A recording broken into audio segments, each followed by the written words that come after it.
On this season of the Keep Growing podcast, we're digging for victory. Here's your host, John Morgan. It's time to prepare the battlefield! Get your garden ready for planting. During World War II, this meant creating a garden plot that was basically a big tilled square or rectangle with perfectly straight rows, just like soldiers marching off to war. There's nothing wrong with that style of garden. Many people still grow this type of garden here in West Virginia. In fact, it's the style of garden that I grow. And today, it's known as the Victory style garden. However, gardening has evolved over the years. And I think Victory gardens should evolve too. It's not about the form or function of a garden, but the philosophy behind it. The ultimate goal of your Victory garden is to help maintain food security during these uncertain times. In this episode, I'm going to look at the most common gardening styles and some tips for getting them battle ready. Depending on your state, you might have limited access to building materials right now to make raised beds. So the traditional Victory garden might actually be a good starting point for this gardening season. Imagine you want to make raised beds, but you don't have access to lumber. Well, go ahead and dig up the footprint of the beds this year and grow directly in the ground. Again, I'm going with basic tools and working from there. First, check to see that the soil is dry enough to work in. It should form a crumbly ball when squeezed, but not a sticky, muddy ball. If it's too wet, it might stick to your tools and dry into clods that could be as hard as bricks, especially if you have soil with a high clay content. Clay soils tend to stay wet longer. I grew up on a farm where we had red clay-based soil. Even after nearly a century of my family farming on this one little garden plot, and amending the garden with leaves, manure, wood chips, and even a few tons of sand, it would still stay too wet to work until mid-May. Ideally, you want to find a spot with silty soil. Here along the Ohio River, where Bob's Market is located, it's really some of the best gardening soil available.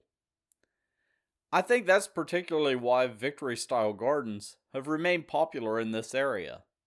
I know the soil at my house is a joy to work in compared to the old farm's clay. Another important thing to consider is light. You want to locate your garden in a sunny area and avoid areas shaded by buildings or trees if possible. If you're going the old school Victory garden route, you'll want to orient rows north to south or east to west for optimal lighting. My personal preference is north to south rows because that looks most appealing from my kitchen window. If you plan to build your raised beds out of 8-foot lumber, the most typical layout with 4-foot by 8-foot beds, you can dig up a series of 4x8 beds this season. To do this with just a shovel, start by marking the beds. Be sure to allow room for your lawnmower, unless you plan on mulching between the beds, and then mark off the area with stakes or something like flour. Bread flour, as a way to mark. Then, using a shovel, strip up the grass. This is probably the hardest part. You can run your shovel right underneath the sod to peel it up. Just be sure to wear gloves. Trust me, the worst blister I ever had was caused by stripping up sod and not wearing gloves. I literally had a blister the size of my whole palm, and it's still immortalized in a YouTube vlog from almost a decade ago. It's pretty embarrassing, but I'll put a link for some reason in the show notes. Anyhow, after stripping up the sod, dig one shovel deep along one of the 4-foot ends, making a trench that's one shovel width wide. Move that dirt to the opposite end of the bed. Then dig a new trench next to that one shovel width wide, flipping the soil over into the first trench. Work your way down the bed using this method, and finally go back over the area with a shovel or garden fork to break up those shovel-sized chunks into nice crumbly soil.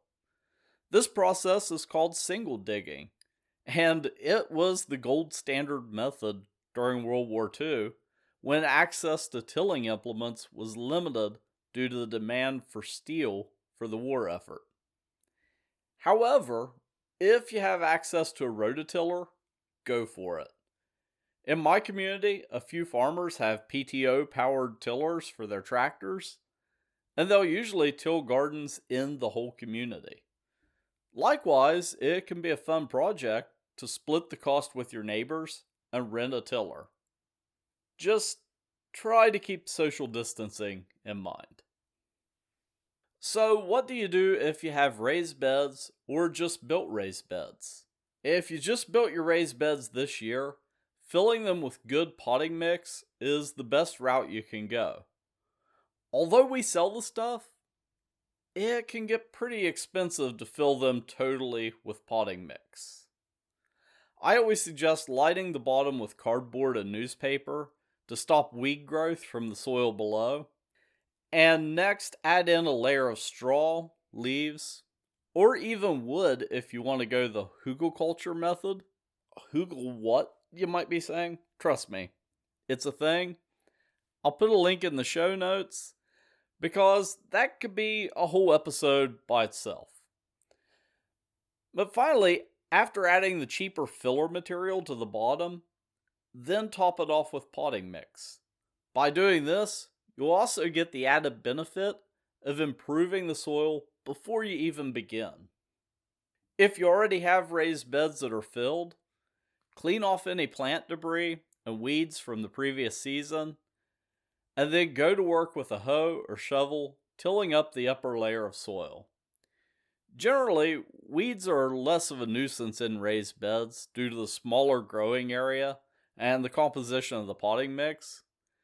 This is also an excellent time to refresh your beds with a shot of compost or fresh potting mix mixed into the existing soil. So, what if you don't have raised beds, but you want the same easy access? You can get straw bales. Last season on the Keep Growing podcast, I interviewed Joel Karsten, inventor of the straw bale gardening method. Straw bales make a great option for folks that want the benefit of raised beds without the upfront cost of lumber, potting soil, and also minor carpentry skills. He did a great job describing how to prep bales last season, so let's jump in the time machine. Okay, give me a second. It's a 1943 model. That's kind of the illusion of straw bale gardening is people think you're growing vegetables in straw, but you're really not. You're actually growing vegetables in very recently decomposed straw, which is very different. So we need to spend 2 weeks, essentially 2 weeks, what we call conditioning the straw bale. And what we're doing when we're conditioning it is we're actually growing bacteria inside the bale. Now, the thing about bacteria is you can't see it. So unless you have a microscope, right? So it's a little bit of an illusion, when you we're going to put some fertilizer on the bale, and this can be organic. If you're an organic gardener, use blood meal as a great source, or if you're a traditional gardener, you could just use lawn fertilizer, just inexpensive, high nitrogen lawn fertilizer, and you apply that to that bale along with water, a little bit of moisture. You don't want to add too much, but just a little bit of moisture, and that feeds the bacteria, and the bacteria will begin to replicate and colonize the inside of that bale. And I always tell people that, especially for us northerners up here, one of the biggest benefits of the straw bale garden is the development of this bacteria generates heat. And that's really the friction of bacteria reproducing inside the bale. When bacteria reproduce, they look like a long worm under a microscope, and then they split in half in the middle. They sort of pinch in the middle, and then they vibrate before they separate apart. And it's during that vibration it causes friction, and that friction generates heat inside the bales. This is what causes, your compost pile to heat up. And whenever you have any organic material that's rotting and it gets hot inside, this is what causes it, is friction from vibrating bacteria. And there's oodles of them in there. I mean, we're talking about trillions of these little tiny bacteria. And so they colonize the inside of this bale during this 2-week conditioning period. And then they begin to metabolize or break down that straw. So they take what last year was a stalk of oats or wheat straw, and they break that stalk of straw down into cells, and then those cells down into the compounds, and the compounds down into molecules.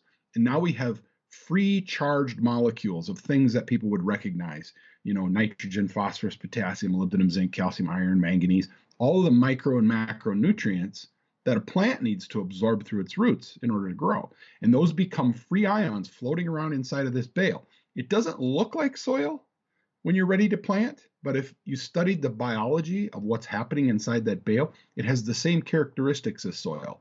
It has free ions that are available to be absorbed through the roots of a new root that begins to develop inside of that bale. So you could do seeds, or you could do a transplant right into that bale, and those ions begin to absorb through the root, and up comes your plant. So this is not hydroponics in a straw bale. We don't use the bale as a place to hold a liquid in order to feed the nutrients. The actual nutrients are coming from the broken down straw. Well, okay, that was fun. Anyhow, since our interview, Joel has started a YouTube channel, and he has a great video about how to plant straw bales. I'll add it to the show notes. Finally, I want to give some love to our urban gardeners. Maybe you have a rooftop garden, or you want to grow a tomato plant on your balcony. Go for it.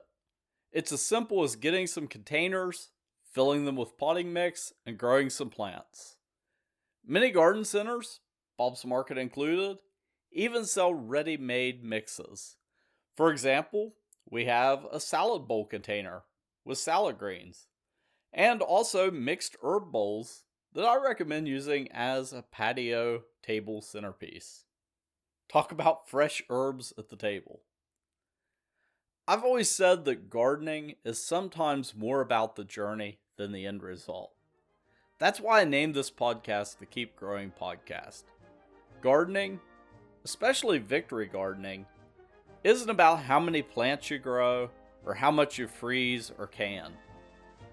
It's about working toward a healthier lifestyle, contributing to your family and even community's food security. Every little bit helps, and there's nothing tastier than produce that is the product of your own hard work.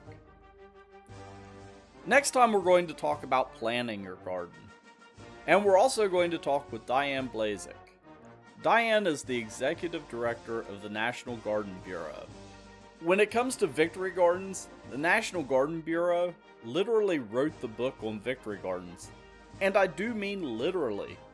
The National Garden Bureau's founder, James H. Burdett, wrote a book called The Victory Garden Manual. Until next time, keep growing. Submit your gardening questions at bobsmarket.com/keepgrowing. The Keep Growing podcast is produced by John Morgan. Copyright 2020 Bob's Market and Greenhouses Incorporated.